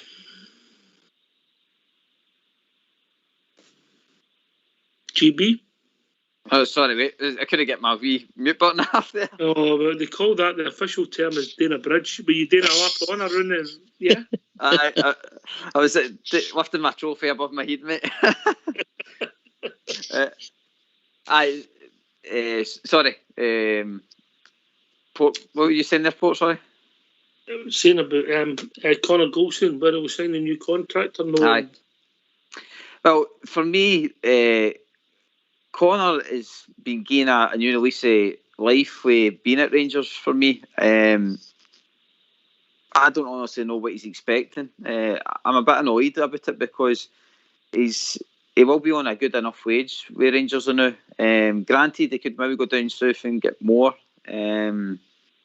But he's got to weigh up what he's got to get with that. Is it now about money for him? I don't know. Like, he should be weighing up. Right, I'll get a good wage at Rangers. I can challenge for trophies. I'm going to be playing possibly Champions League football next year. I mean, I just sometimes I shake my head. I've got to wonder what more do the players want. I know that it's all about making as much money as possible because of a short career and stuff like that. But I don't know. Like, why would you move away to a team that's maybe fighting relegation or a mid-table team in the Premier League? Because he's never got to get a move to, like, say, a Man United, a Chelsea and all that, because they're on a total another level now. So you're talking mid-table Premiership or let's say a newly promoted team into Premiership. I don't see him making mid-table Premiership. No. I don't. But that's what I'm meaning, Ox. Like, he might be thinking something like that, but again, I honestly don't see him getting any higher than Rangers, to be honest. I think he's got a great number. He's second captain at Rangers. He's getting European fit back. Like I said, he's on a decent wage. He's probably his family's happy up here. I mean, I honestly don't know what more. And even Glenn Kamara's on his contract and stuff like that as well. Like, he's got 2 years to go, mate. Aye, but that's what I'm saying. That will come back next year unless he signs his contract he's been offered. You can't make people sign contracts, mate. No, and I get that with Goldson as well, but it would just be, I think he would end up being one of the other players. I think if he didn't sign the contract and he ended up leaving for free, it would end up being one of these players that disappears into the Premier League and you'll never hear from him again. And that would be the end of his career. And you're just like, why not just stay now? You're at a good age that you can see your career with Rangers and win more trophies and probably play at the highest level that you're going to get to, which is basically got to be the Champions League. Some people will say, will Connor Goldson get us to the next level? There's an interesting point, Bridgeman. Yeah. Well, I feel I really like Connor Goldson. I think he's a rock. I like him, yeah. No, I think I really like him, but I think Stephen Gerrard likes him better than I do, and he sees a lot in him. But in my opinion, I don't think he's that. I think he's reached his peak. Not necessarily in Scotland, but as far as Rangers are concerned, I cannot see Connor Goldson getting any better than he is. I think he's brilliant. I really do think he's brilliant. I don't see him getting any better. If we want improvement, we're not going to get it through that player. I don't think that player can improve anymore. I think if we're going to have to go and buy somebody in or bring him through the ranks or something, and that's the only way you're going to get better than Connor Goldson. I think he's a great player, seriously. But I don't think he could take himself any further at Rangers. And if he goes down to England, tries to get in the Premiership, no chance. We've been joined by Andy Felix. Evening, Andrew. Good evening, guys. A good wee laugh there in that first part of that show, right enough, cheered me up a wee bit. You feel very intellectual now, Andrew, don't you? Oh yeah. Well, I always feel sorry for Pot. Like, you know he's going to lose before you even start, like, you know. No, it's the subjects, Andy. They picked the subjects, not me. Well, that's the thing. That's where I would be slightly worried. If I picked it and I played like that, I would be in serious trouble with myself, I think. So yeah, I kind of get that right enough. But it's sometimes you think and then I thought I was vast knowledgeable. When you start doing these quizzes, they bamboozle you. You forget. I think a lot of it's. Because what's happened is over the years, like, because you were always bang on with it, but you were worried about whether your club's going to survive and various things that's happening now. So I think they kind of slip your mind, to be honest with you, But yeah, it was good. I kind of enjoyed it. There's a wee chuckle away there, right enough, the first part there. Just a bit of fun, mate. And tomorrow night we'll be joined by Southside, Big Stevie and Jody with his subjects. Oh, well, I mean, Jody's just going to take over then, isn't it? You know what I mean? Know what happened to poor Gary the last time she was on, don't you? The subjects are going to be Ian Durrant, Ibrox Stadium, and the Gerrard era. Well, that could be good. Yeah, I look forward to that, definitely. Yeah. Coming on to where we're going, I'd like to think after the way we dug in and won that last Old Firm game there, and you know, the way they galvanised at the end of it, and now they were pulling together, and McAllister's speech after, you'd like to think that we're going to knuckle down now and go on a wee run, 8-9 games, get us going, and then, you know, put a bit of pressure back on their side no matter what they do, you know. So I would like to see Rangers doing it that way.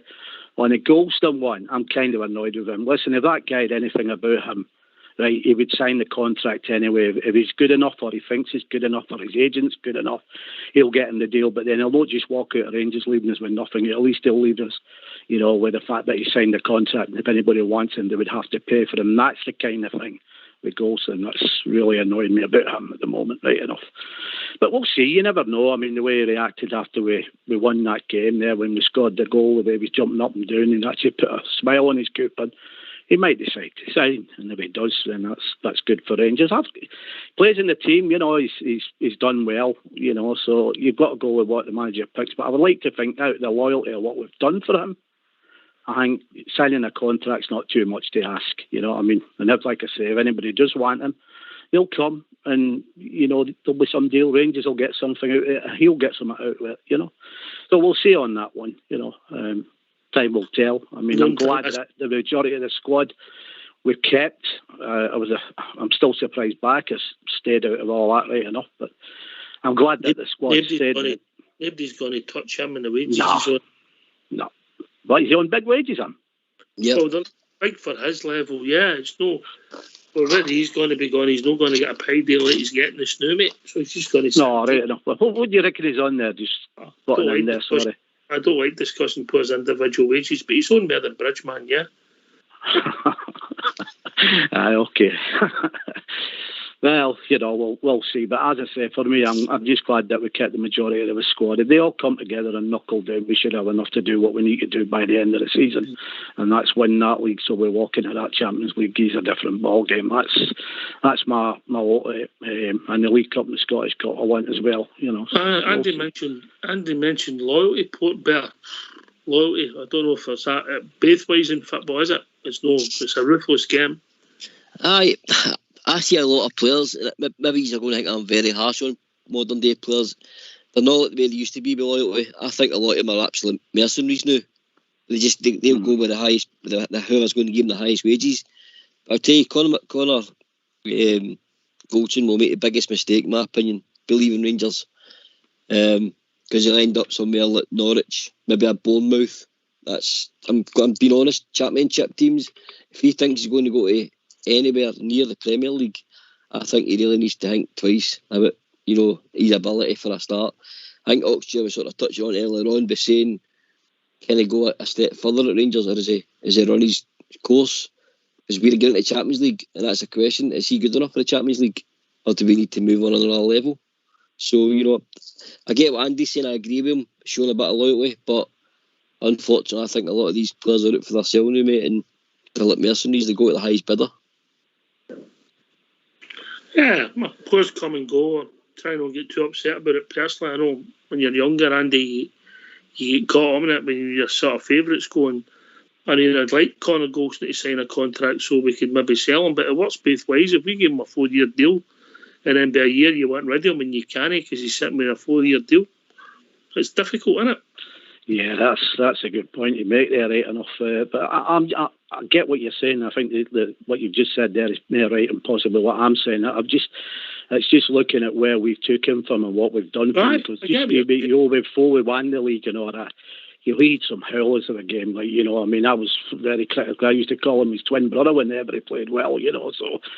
you know, I just like to think after, you know, what we've done for him, you get a bit. Again, Potts just said the same thing. There ain't no loyalty in the team, any teams now or players, and I think the agents have got a big part to play in it as well, to be honest with you. But, you know, it'd be just nice if we could. It would kind of settle it, you know. It gnaws at me the thought that he's going to sit there to the end of the season and just walk away. If he's not prepared to sign it, right, you know, that's the thing that don't sit well with me, right, you know. But again, modern times and all that, you know, we're not like that anymore, are we? You know? I suppose that's the predicament the Sheffield United fans were in with Lundstrom, GB, yeah? They were maybe expecting him to just stay, but then Lundstrom's looking at it from his point of view, where he's got to be playing, getting a chance at European football. So the loyalty, like you say, goes out the window. He's got to pick he's got to pick what's more interesting for him. He's got to progress his career a bit. But I mean, he's not exactly set the grass on fire, is he? I mean, he's no, but what I'm saying is the point is that they thought, he shouldn't walk away from us. It's modern football. It's a pain. Aye. He's ran down his contract, like you say, he's ran down his contract there, and we've took advantage of that situation. And it could be the same situation with Goldson. It could be a team sitting waiting there like that, right? Well, we want to give you this, but let's just let you just run down your contract for us, and then you'll have this big pot of gold waiting at the end of the rainbow for you. Port's right. The loyalty has changed. I mean, you just need to look at Messi. I mean, Messi's been there at Barcelona all his days, and I know there was ins and outs, financial stuff to do with that, but I mean, that guy's got money coming out his ears, and he could have just basically turned around and said, I'll just play for free. You know what I mean? Just to stay at Barcelona. So if there's a guy like that that's ready to jump ship to go to, like, say, a PSG, then what does it say for the likes of guys playing for us? Do you know something? That's a real interesting point you made. We touched on it a few weeks back, but see if he'd done that, ultimately he might have made more money, because it became his icon status would have just exploded. But only, yeah. Aye, all the time. Yeah, on you go, Bridge. I was going to say, number one, when you think about Goldson and Kamara and Lundstrom, all three of them, they're really good players. I mean, I think they're quality players. I don't think they're the greatest players in the whole world by any stretch of the imagination, but I think they're good players. The Rangers got a good chance, if they can go through the season and win the league now, they got a good chance of going straight into the European Champions League. Connor Goldson will never, ever reach that status with any other team. It just wouldn't happen. It's just not going to happen for him. And he couldn't. He's not going to get in the top 6 in England, even the top 10. He's not going to get that. And Lundstrom's the same. So I think they're wise coming to this port where we are, not Port, but Port Vale, but in Glasgow here. So I think they should. I really do think should think twice, calm themselves down. They can get better money wages wise, and that might be all that matters to them. Then fine. But for a future, they can stay at Rangers and they'll be in Europe, virtually guaranteed. They'll be in Europe every year. Well, I think much more than that. I think Connor will always be a legend at our club because of what happened. But listen, football's football, and what will happen, and hopefully both parties get what they want and we move on. But Andy, we're building up slowly to a big game at St Johnstone at the weekend, and obviously you want to make sure you capitalise on an Old Firm victory. Yeah, well, you know my opinions on that, right enough. Ain't no point going out and doing what you've done against them if we're not going to go and capitalise. It's the biggest game is always after the first Old Firm win. There's usually a knock-on effect. I can't say it with them this week, right enough, but somewhere down the line, when you lose that first one, you tend to top 2 points here or there, somewhere along the line within the next 2 or 3 to a loss to an Old Firm game. So we go out there and make sure that we win that. It don't matter how we win it, but just win it. You cement that 3 points on top of the Old Firm win. That gets you going forward then. Then we can start moving and getting on. Hopefully they'll drop a couple. We'll keep taking them and we'll go from strength to strength. But we must. It's imperative. I mean, they've been a bit dodgy with us. I don't know if that's just been due to our attitude against them sometimes, or it's just that they digged in. But there is an opportunity, not that it should bother us, but I think they've lost a couple of what you call their better players for the game on Saturday. So hopefully Rangers will come out after that. We must. Look, we're good enough to beat them. We shouldn't even be worrying about it, but the way we've started and all that, and we've been sluggish. But again, he's not been able to put his first team out, so we've got to be honest there, right enough. And I don't think he kind of knows what his first team is, or his spiny his first team is. So let's just get the result there. Play good. Come out with the right attitude. None of this done you right. Keep that. Come out with a couple of weeks ago. Whatever. Come out with the right attitude. We come out with the right attitude. There's only one winner. You keep saying it. Everybody keeps saying it. We win. We play. We win. It's as simple as that. So yeah, come on. Let's get this done on Saturday, and then we're off and running, in my opinion. Man, you get your point. We want to start building a run, Port Bear. Start building a run. 100%. You know, St Johnstone are a double cup winning team, and like Andy touched on, they've lost a couple of their better players. But it's all about attitude, Oxford, like Andy's touching on. I think it's everything about attitude for me. I think it's been obviously well documented, poor start to the season with COVID issues and injuries, suspensions. Gerrard's for the day dot for 3 seasons not managed to pick the same consecutive team for any more than 2 games or 3 games. So there's been no consistency in the team either, and that explains the stop-start season we're having. But with this wee sort of international break rest, as I said earlier on, I hope there's been work done on the training pitch, and we'll see it against St Johnstone. He's got a good squad to pick for Oxford, so it's all about players turning up with the right attitude now for Saturday. Definitely, mate. Yeah, I can't agree more. I think Andy made that point. It's all about attitude. GB, then Bridge.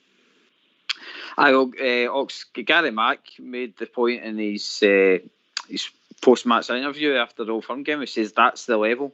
He says now the players understand that that's the level that you've got to put in. That's a shift you've got to put in to win a game of football. So that game against Dundee United, that performance against Dundee United compared to the Old Firm performance, it was like 2 different teams. So the players now know that if they're going to go out and win a game, the Old Firm performance is a marker. They've got to be either that level or above it. Yeah, mate. I think we've got a couple of gears to go. Bridgeman, in you come. Yeah, I have to agree with you there, Oxford. We have got a couple of gears to go. And hopefully by Christmas time we're in the top gear. But we really need to do our business. That might on any other things at the sides. We've got to go. Andrew said it. Go out. We've got to go and beat St Johnstone. Simple as that. You've got to do it. And the players have to be told that's what's expected of you. You've got to go and win. I dare say they already know that, you know. We just need to do it. We really do it. Biggest game of the season coming up, Paul. Once again, we're into that now, into that territory. Biggest game of the season. If we don't win this, God knows what's going to happen to us. God knows. Aye, 3 big games coming. Obviously, we've got this game, and then we've got the Leon game, and then we've got the Flag Day, haven't we? Is that right? Aye, that's right, isn't it? It's Motherwell, aye. Yeah. Aye. You know, so big games start coming thick and fast, Andrew boy. Yeah, they're always big games around there, you know. For us, you know, we just want to see our team do well. You know, we put ourselves back where we think we ought to be or we need to be. Now, I want the guys to just go out and prove themselves. Don't want them to get any big bollocks about them or out like that. Just go out and play the game. Play with that right attitude that we're always talking about. Every one of us is the same. We know it's in there. That's the annoying thing. So come on, get some pride in yourself and start taking it on, because they're there for the taking. They're all right to come in with these big scores, but what they have, that football will catch them. They can't defend. So if we keep winning, they'll slip up. Once they slip up, it takes another one, then we move forward. We'll be okay. And look, there's only one. It's us. We will not win that. It'll be down to us. It'll not be down to what they do. So the attitude, that's all I keep coming back to. It's got to be the attitude. Yeah, if you go with the right attitude, obviously, the odd game you can get the rubber of green goes against you, but we play the right tempo, we play with the right attitude. There's nobody in Scotland beating us. Well, we proved that last year. But you can't rest your laurels for last year going on beating Oxford. But like you touched on, and I totally agree with you, Rangers have got probably another 2, maybe 3 gears to get into for the levels we've seen last year to this year so far. And that's a scary proposition for any team. If we start hitting our groove, and I believe the squad's better this year, Oxford, if we start hitting our groove and rotate the squad, correctly, get consistency in the squad as well, but get the spine, get a settled team in the same tempo and fast flowing football we were playing last year. Andy touched on it as well, Oxford, even them at their best. We had 6 first team players out where Gaffer was sitting in his pyjamas in the house, and they still couldn't do it. In their style of football, I keep saying it's tailor-made for us. It's tailor-made for anybody else in the league that wants to, go and have a go at them and score goals. They will drop more points, Oxford, but it's up to us what we do in the pitch. Aye, you're right, mate. You're right. We go out with the right attitude, as Andy said. We go out with the right.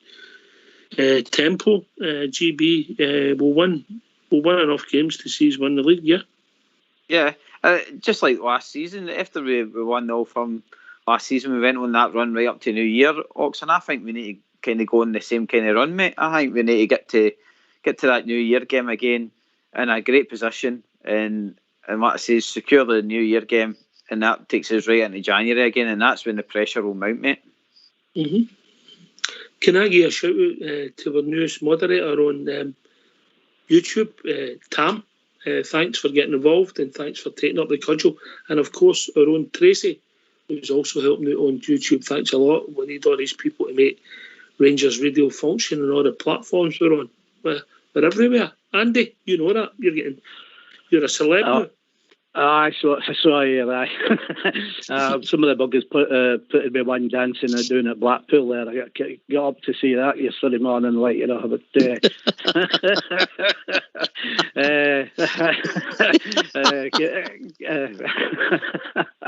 yeah, so amazing what you get up to, isn't it? Right enough, you know. I mean, you want to see the swallow that got me yesterday, but I couldn't drink it because I'm not being well, like, you know. So come the weekend, I think I'm going to be bloated if I come anything like right. A few bottles to go there at the weekend, like so.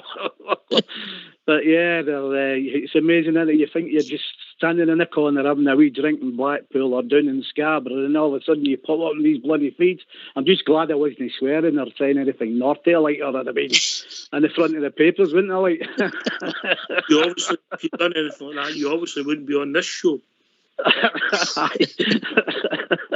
Dear. But no, look, it's the Facebook, the guys on the Facebook and the Rangers WhatsApp, they're absolutely brilliant with me, and you know, I can't speak highly of the guys, you know what I mean? And I'm always mindful of trying to be good. I represent Rangers Radio to anybody that I can speak to.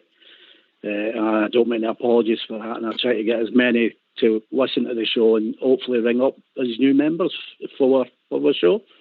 You know, it's an absolutely brilliant show. It's the best thing I've ever done since I found it, and it's many years now. It took me years to ring in, to be honest with you, but I'm glad I did.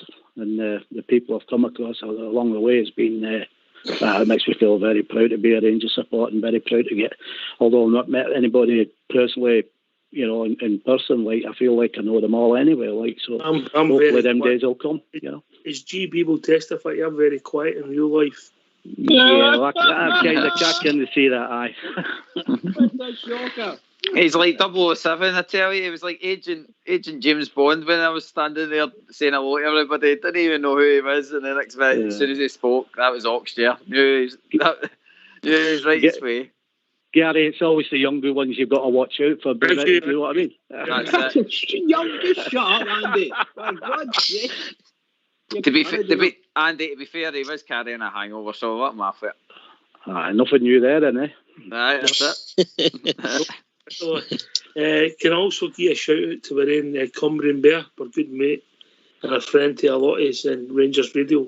He's not been in the lobby for quite a while, so Cumbrian, we hope that everything is all right, mate, and hopefully get in touch, maybe through Skipper, and let us know how you're doing, mate.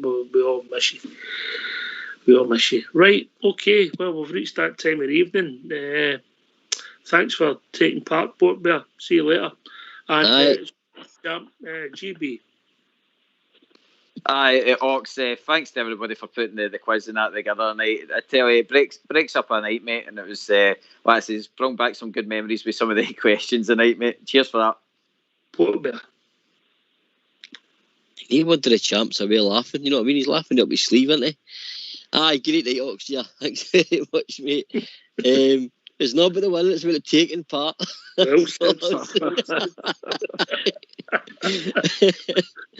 cheers, mate. Thank you very much. Well done, Gary. Well done, Prisma. Third in a 3-horse race. Over to Bridgman. What can I say? Actually, thoroughly enjoyed it. It was really good. Thought some of the questions were disgraceful, but never mind. I got the right answers and then I got told them wrong. Unbelievable stuff. Anyway, can I just say, well done to the guys for the quiz, and well done to yourself, Foxtier and Foxy, for putting it all together. And I just say to all the Rangers fans all over the world, particularly Rangers fans on here on Rangers Radio, every single one is, start marching forward now. The game is coming. Funny, we're coming fast, very fast. Keep it going for the Rangers, because the Rangers need us. This has been Rangers Radio. We'll be back tomorrow night between 8 and 10 talking about all things Rangers. We'll be joined by Jody, Big Stevie and Southside. Thanks for listening. Thanks for the boys for taking part. Thanks for a couple of callers. This has been Rangers Radio. Take it away, Old School Blue.